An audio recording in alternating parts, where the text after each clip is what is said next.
Le président de la région Midi-Pyrénées, comme vous ne le connaissez sans doute pas, Martin Malvy, se dévoile dans un livre qu'il vient tout juste de présenter à la Cinémathèque de Toulouse. Le titre de ce livre, Des racines, des combats et des rêves. Martin Malvy, bonjour. Bonjour. Oh, quel volet de cloche. Martin Malvy, vous êtes devant la basilique Saint-Cernin, c'est pour ça qu'il y a tout ce bruit derrière vous. Alors ce livre, Martin Malvy, il s'agit d'un livre d'entretien. Au départ, vous avez douté qu'un livre sur vous intéresse les lecteurs. Quand on est un homme politique, on est un homme de conviction. Qu'est-ce qui vous a convaincu finalement de le faire?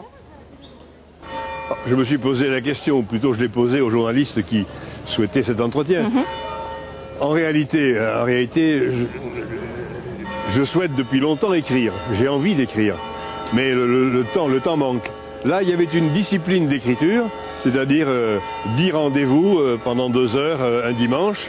Donc la discipline étant nécessaire, je me suis livré à un certain nombre de confidences. Effectivement, il y a beaucoup de confidences, notamment sur votre enfance. Est-ce que ça a été facile de se livrer comme cela? Il y a beaucoup de confidences sur moi, beaucoup d'anecdotes, d'histoires. Mon enfance, la guerre de 40, l'arrivée des Allemands, la division de Reichsreich, passant sur Suac, remontant sur Oradour-sur-Glane.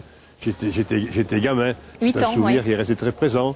Mon enfance dans le Lot, la passion que j'ai pour la Dordogne, la rivière, l'état dans lequel étaient nos rivières à l'époque, l'Ouïs dans lequel nous allions pêcher.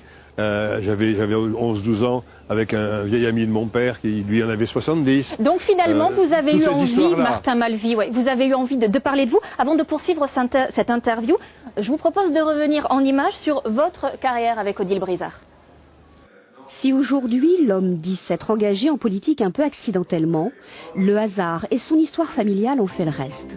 C'est au lendemain des événements de mai 68 que les plus anciens de la politique lotoise demandent à Martin Malvy, alors journaliste à la Dépêche du Midi, de se présenter aux élections. C'est comme cela que je me suis trouvé peu à peu engagé, candidat aux législatives en 68, au Conseil général en 71, au municipal dans la foulée, pour aujourd'hui être parlementaire de la circonscription.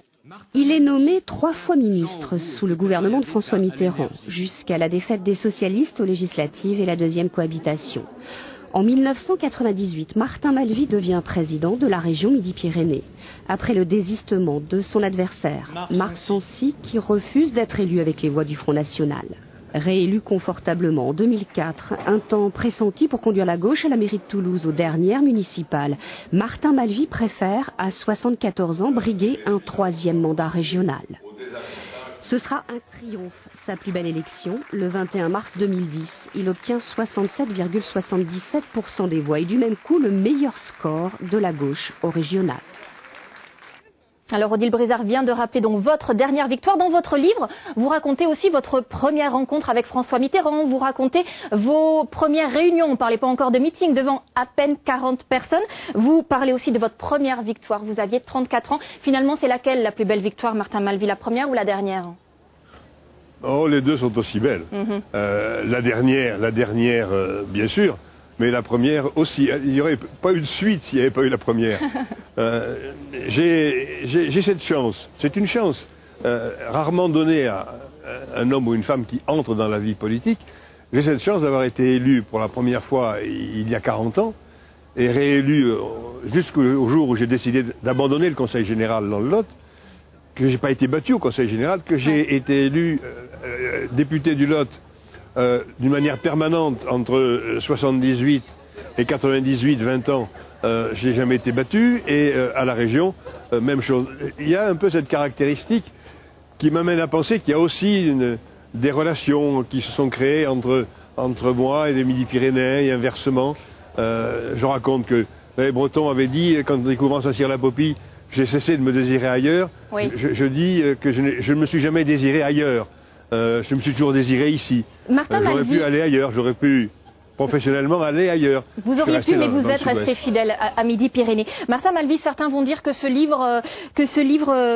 qu'avec ce livre, vous préparez votre fin, que cela annonce la fin de votre carrière. Vous êtes d'accord avec ça? Non, pas du tout.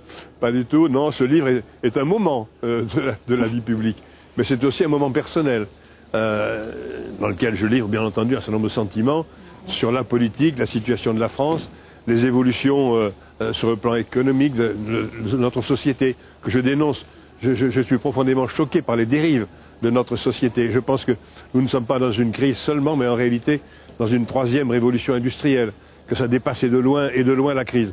Oui. Non, ça n'annonce rien, c'est ce moment après les élections, je pense que c'est ce qui a incité Jean-Christophe Gisbert à vouloir faire ces entretiens. Merci. Et puis j'avais envie d'écrire et j'écrirai autrement. Merci. Ça n'est absolument ni un testament politique, c'est rien. Très bien. C'est le présent. Merci beaucoup Martin Malvy, merci à vous.